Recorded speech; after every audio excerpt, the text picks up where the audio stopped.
السلام عليكم ورحمه الله وبركاته. اهلا وسهلا بكم في حلقه جديده من حلقات قناه التصوير بالمصري.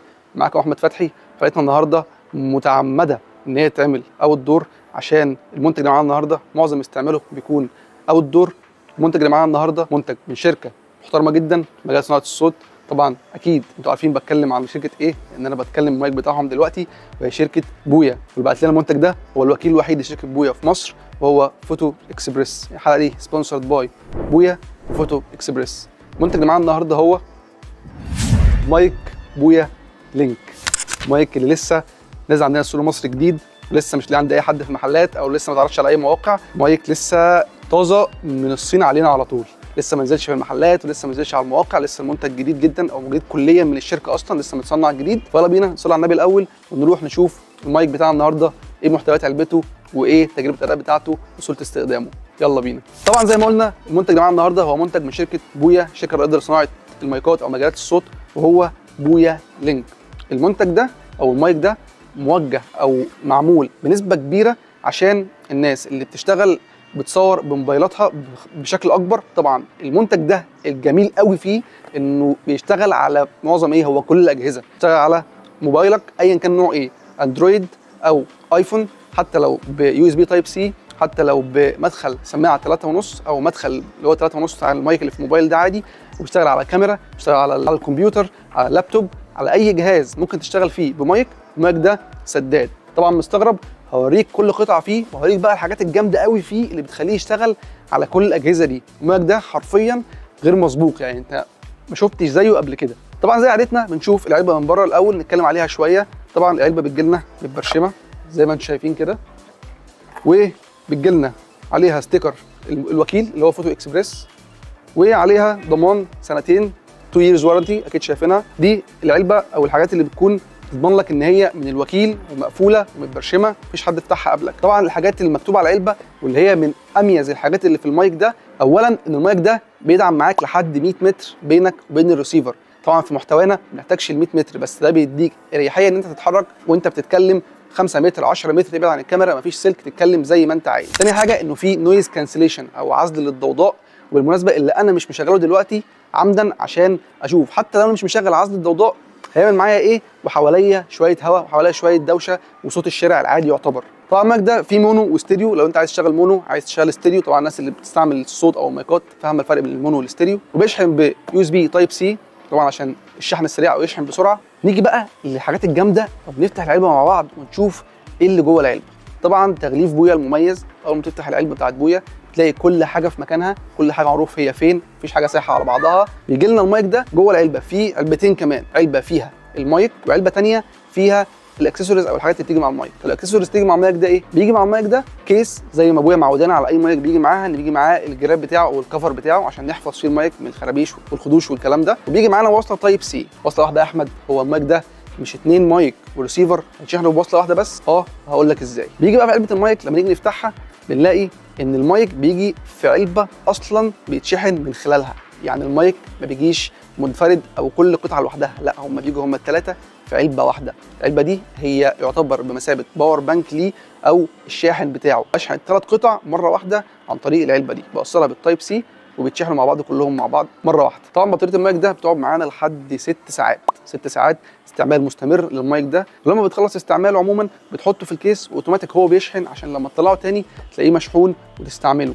اول حاجه بتلفت نظرنا في العلبه من بره او الكيس بتاعته 4 لمبات. 4 لمبات دول هم الجايد بتاعي للشحن بتاعه. طبعا 4 منورين يعني مشحون 100%. كل ما بنقل لمبه كل ما بنقل 25%، ودي حاجه كويسه قوي انك بتعرف المايك باقي فيه قد ايه. طبعا المايك ده موجه للناس اللي بتعمل فلوجز او بتعمل ريفيوز، او من الاخر معظم تصويرها بالموبايل، وعايزه حاجه خفيفه في الوزن وخفيفه في الحمل، وهي ماشيه معاها حاجه في جيبك من الاخر، حاجه ما تتعبكش وانت بتتحرك بيها. فالمايك اصلا حجمه على بعضه من الاخر قد الصباع. المايك الواحد اعتقد انتوا شايفين حجمه قد ايه كسمك او كطول المايك. بص قد ايه، مفيش يعني ممكن يكون طول صباعي. وكذلك برضو الريسيفر. النقطه الفيصل بقى في المايك ده اللي بتميزه عن اي مايك تاني اعتقد انت ما شفتهاش قبل كده اصلا، انك بتغير المدخل بتاعه اللي بيخش في الجهاز اللي بتسجل منه. يعني ايه؟ يعني المايك ده بيجي معاه 3 مدخل او 3 بنات او 3 حاجات بتركب فيه تغير على اجهزه مختلفه. بيجي معاه سوكت لل3.5 اللي هو بيركب في الموبايلات وبيركب في الكاميرات وبيركب في الكمبيوترات واللابتوبات. بيجي معاه سوكت يو اس بي تايب سي عشان لو موبايلك ما فيهوش مدخل مايك او سماعه 3.5 تركب التايب سي عادي جدا. ومش ناسين الايفون طبعا، الايفون مهدور حقه في كذا حاجه في المايكات، جايبين لك معاه كمان سوكت يدخل لايتنينج يخش في الايفون عشان تسجل عن طريق الايفون بكل سهوله بكل اريحيه. طريقه تغيير السوكت نفسه من المايك مش صعبه خالص، انت مجرد ما بتشد اللوك الازرق ده وبتشيل السوكت وبتركب السوكت الثاني خلاص المايك بقى يشتغل معاك على جهاز اخر.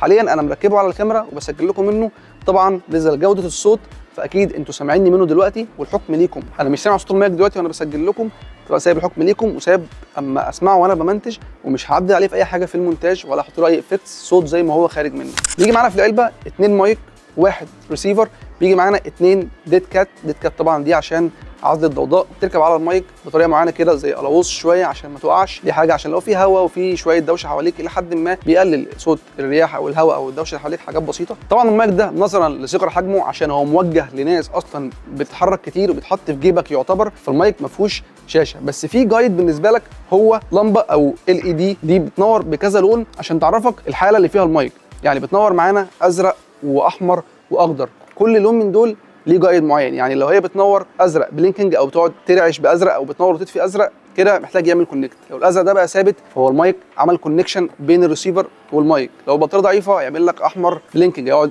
يضرب احمر كده ويرعش بلون احمر. لو عايز تشغل نويز ريدكشن او عزل الضوضاء بتدوس على الزرارين الزرق اللي في المايك مع بعض بيخلي لون المايك اخضر كده، عزل الضوضاء شغال. اللي بالمناسبه لتاني مره انا مش مشغله متعمد عشان اشوف بدون عزل ضوضاء وانا في وضع زي ما اي حد يصور بالمايك ده في الشارع لو بيعمل ريفيو او فلوج بالموبايل بتاعه في الشارع وسط العربيات وسط الدوشه، هيبقى صوته عامل ازاي. المايك بيشحن عن طريق بنات في ظهر كل قطعه، وبتعمل كونكت جوه بنات جوه الكيس بتاعته، وبيشحن كله من 0 ل 100% في حوالي ساعه ونص. طبعا الثلاث قطع في ساعه ونص ده رقم كويس جدا. واهم حاجه كمان برده في المايك ده ان الكيس بتاعته فيها من تحت كده زي 4 رجول كاوتش او حاجات بسيطه كده كاوتش، عشان لما تحطه على سطح او ترابيزه ما يبقاش بيتزحلق معاك زي اي علبه. بصراحه العلبه متكلفه، يعني العلبه الماتيريالز بتاعتها ماتيريالز كويسه جدا. طب فرضا انت مش عايز تاخد معاك الكيس دي وعايز تاخد الثلاث مايكات بس في جيبك الصغير بتاع القميص او جيب البنطلون او اي حاجه، لو حبيت تشحنه تشحنه ازاي؟ بويا موفره لك انها ممكن تشحن كل قطعه من دول على حده عن طريق وصله USB تايب سي تحت المايك، بتلف وهتلاقي USB تايب سي تشحن بيه كل قطعه على حده لو انت بره اصلا ومعكش الكيس بتاعتك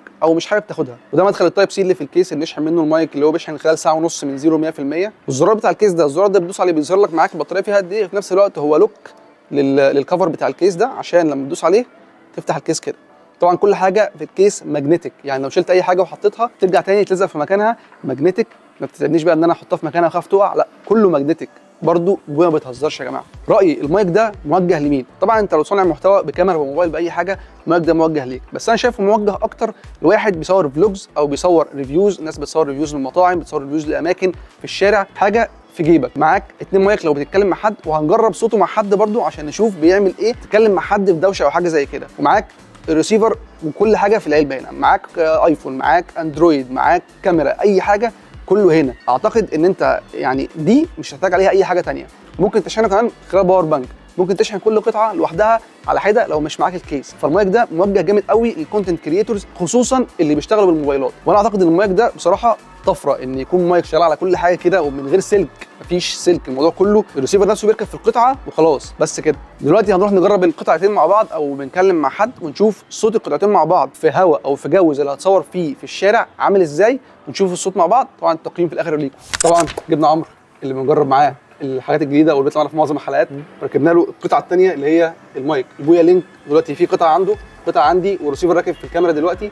احنا جايبينه عشان نجرب الصوت مع بعض عامل ازاي في ظل الاجواء اللي احنا ممكن نشتغل بيها فعلا في الشارع لو احنا بنعمل فلوجز او بنعمل كونتنت كريشن في الشارع عند اي حاجه فيها دوشه، في عربيات، في حاجه زي كده. على فكره احنا حوالينا دوشه جامده قوي، اعتقد ان هي اصلا مش طالعه لكم، بس في حوالينا دوشه جامده. انا جوده الصوت هسيبها لكم انتوا، بس الصراحه اللي عجبني قوي في المايك ده هي الباكج بتاعته حلوه جدا وحجمه صغير. يعني انا مثلا لو ابتدي اصور محتوى عاجبني قوي حجمه صغير وانه باكج متكامل فعلا في كل حاجه.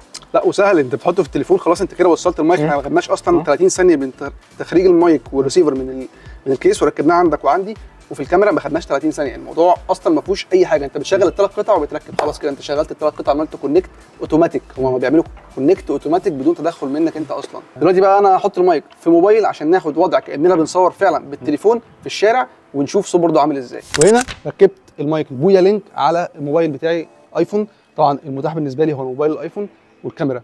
برضو عشان لو انت معاك موبايل وهتسجل موبايل بس ما عندكش كاميرا، ما تحسش ان في مشكله او ان انا عشان بسجل بكاميرا فالصوت فيها حلو والموبايل مش حلو. حاليا انا موصل البويا لينك، ادي المايك هنا اهو قطعه واحده، والقطعه الثانيه في الموبايل اللي هو ايفون، واقف في مجال او في هوا حواليا وفي اصوات حواليا. برضو انتوا الحكم ليكم، بس انا واثق انكم سامعيني كويس بدون تشتت او حاسين ان حواليا دوشه جامده، لا حاسين ان صوتي انا انقى من اي حاجه حواليا. طبعا انا بستعمل وضع المونو، والمايك انا واثق الصوت يطلع كويس من قبل ما اخش مرحله المونتاج. الحاجات المفيده جدا والكويسه في المايك ده لو انت ليك الاختيار او حابب تلعب فيها ما تسيبهاش ستاندرد زي ما هي، في زرارين هنا، الزرار الازرق ده زرار بيعلي الصوت وزرار بيوطي الصوت. طبعا في لغايه 6 جين او تعلي الصوت لغايه ليفل 6. طبعا انا رايي تسيبها ستاندرد زي ما هو خارج من الكرتونه. طبعا المايك ده لو حبيت تشتريه لينك الشير في الديسكربشن تحت الفيديو، والوكيل بتاعه الوحيد في مصر هو فوتو اكسبريس، تقدر تشتريه منه، لينكاتهم في الديسكربشن تحت الفيديو. ولو وصلت لغايه هنا صلي على النبي، ما تنسانيش من دعائك. ولو عايز اي سؤال وعندك اي مشكله ابعت لي على صفحتنا على الفيسبوك، هتلاقي اللينك في الديسكربشن تحت الفيديو. وسلام.